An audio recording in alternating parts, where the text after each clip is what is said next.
Hello UPSC aspirants, I hope you are doing well.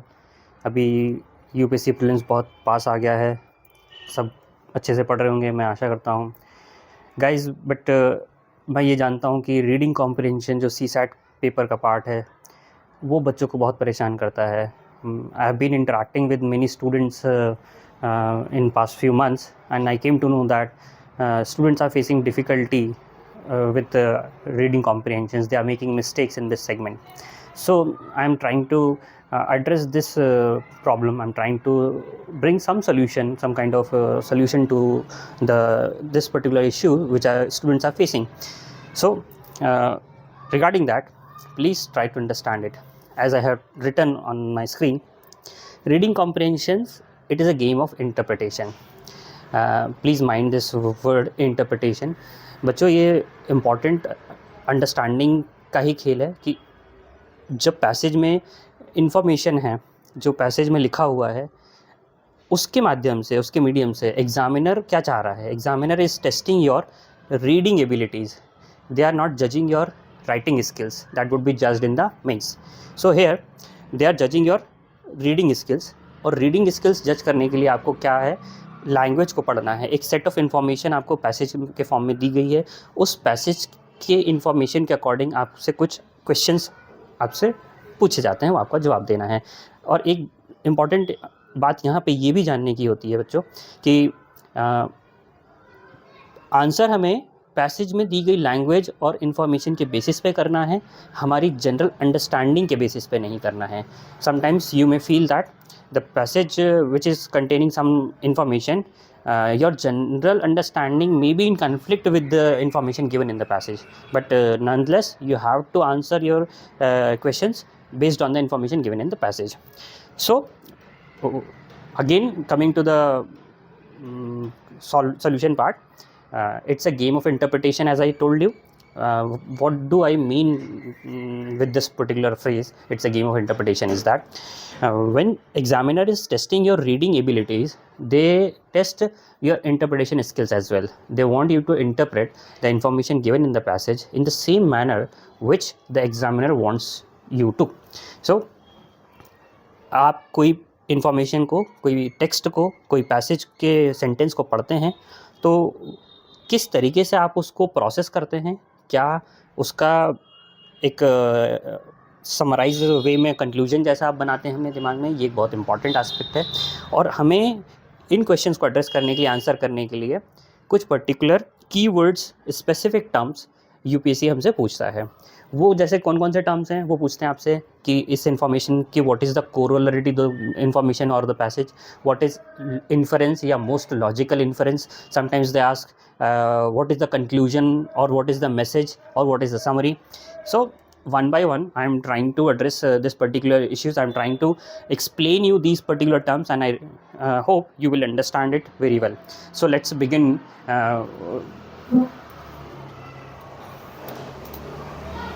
See, one particular term, specific term which is asked is a corollary.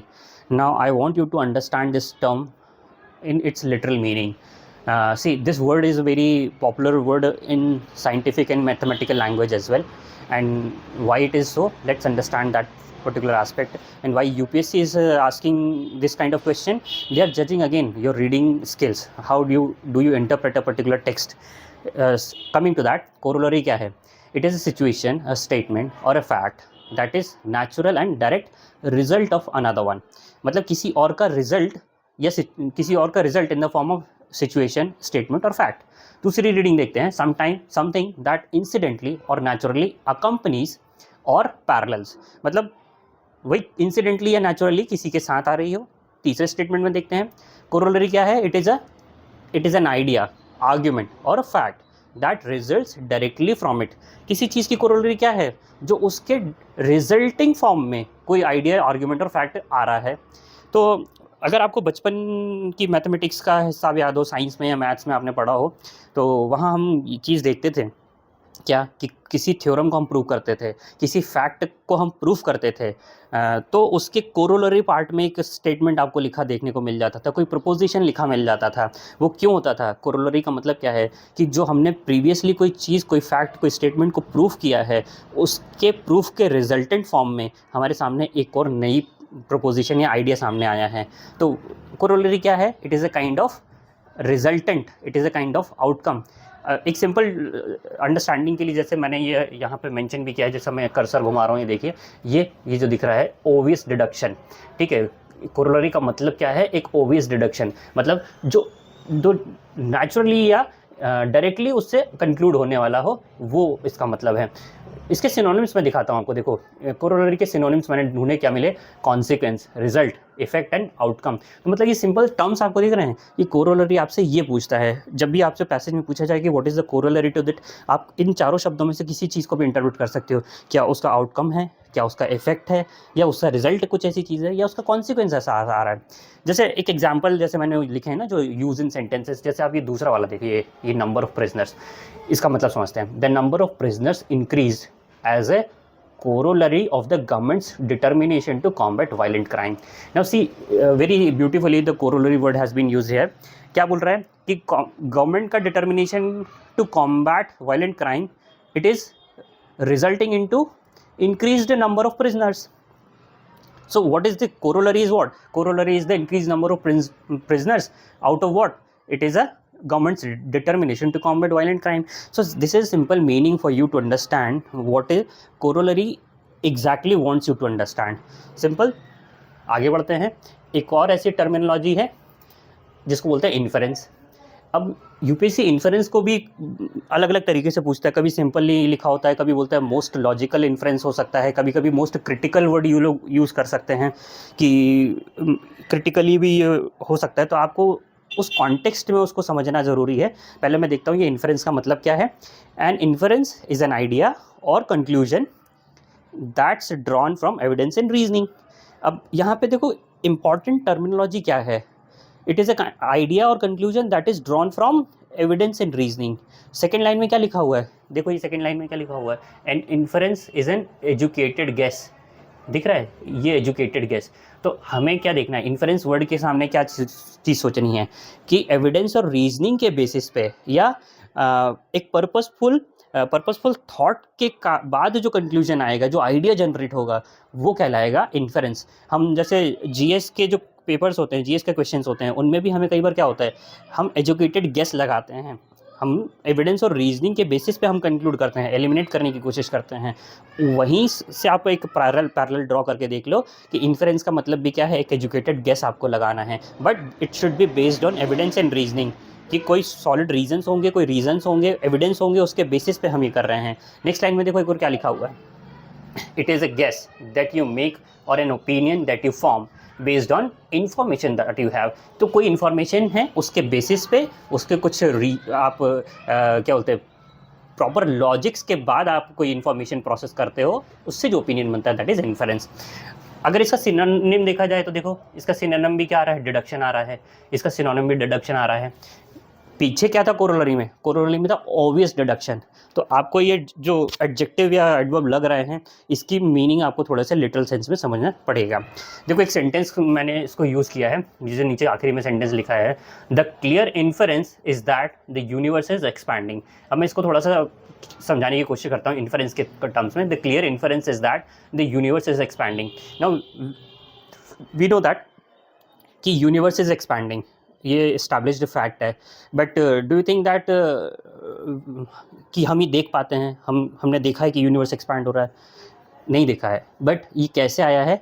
It is inferred from certain evidences, it is inferred from certain information and reasoning, by careful observation, by careful thoughts, हमने ये deduce किया है कि universe expand कर रहा है। तो आप इन्फरेंस का मतलब समझो, इन्फरेंस का मतलब क्या हो रहा है।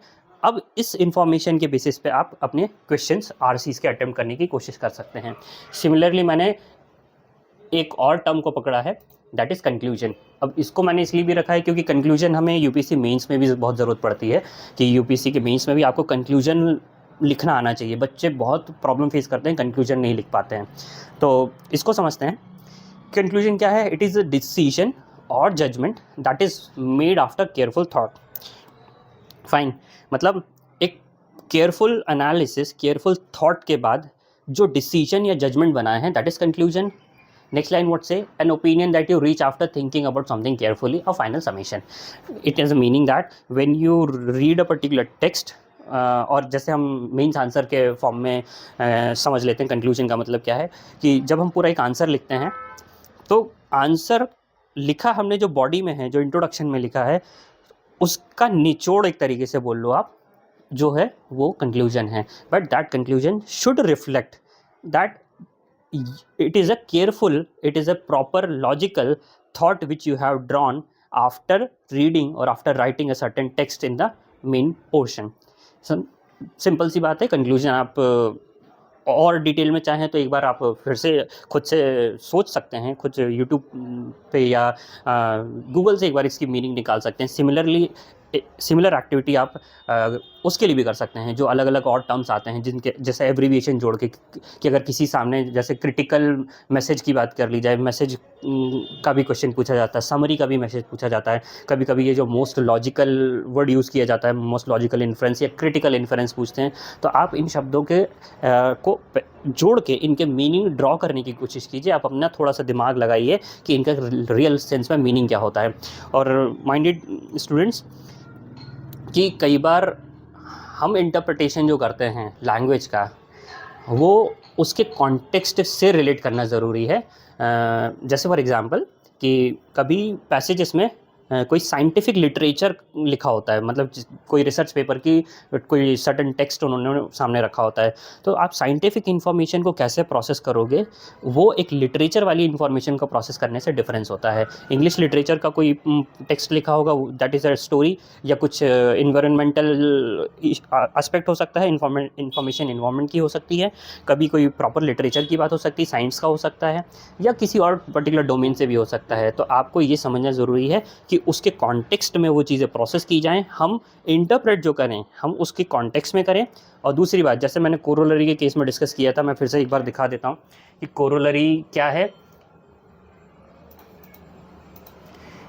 एक ऑब्वियस डिडक्शन है, या जो मैंने जैसे एग्जांपल समझाया था कि किसी और स्टेटमेंट या फैक्ट को हमने प्रूफ किया है, तो उसके बेसिस पे जो कॉन्सिक्वेंट डिडक्शन है, कॉन्सिक्वेंट प्रोपोजिशन है, या कोई फैक्ट या आइडिया आ रहा है, वो कोरोलरी है। जैसे मैथ्स के आप बचपन के याद कर सकते हो, मैथ्स और साइंस में ये चीज़ें डिस्कस होती थी, मैंने पहले भी कहा, वहाँ से आप इसको फिर से लर्निंग में कर सकते हो। और फिर भी अगर आपको नहीं समझ में आता है तो आप मुझसे फिर से कांटेक्ट कर सकते हैं, और मैं फिर से आपकी एड्रेस करने की कोशिश करूँगा। You can message me regarding that. और यूपीएससी से रिलेटेड और कोई भी डाउट आपको लगता है, आप मुझे ज़रूर बता सकते हैं, या जनरल किसी भी एग्ज़ाम को लेकर कोई प्रिपरेशन या कोई सपोर्ट आपको चाहिए, मोटिवेशनल सपोर्ट चाहिए, I will be happy to help you guys for any kind of examination, particularly for UPSC and state PCS services. I hope I will meet you again in certain kind of innovative video. I'm Vikas Chorsia. Thank you guys for listening. Have a good day.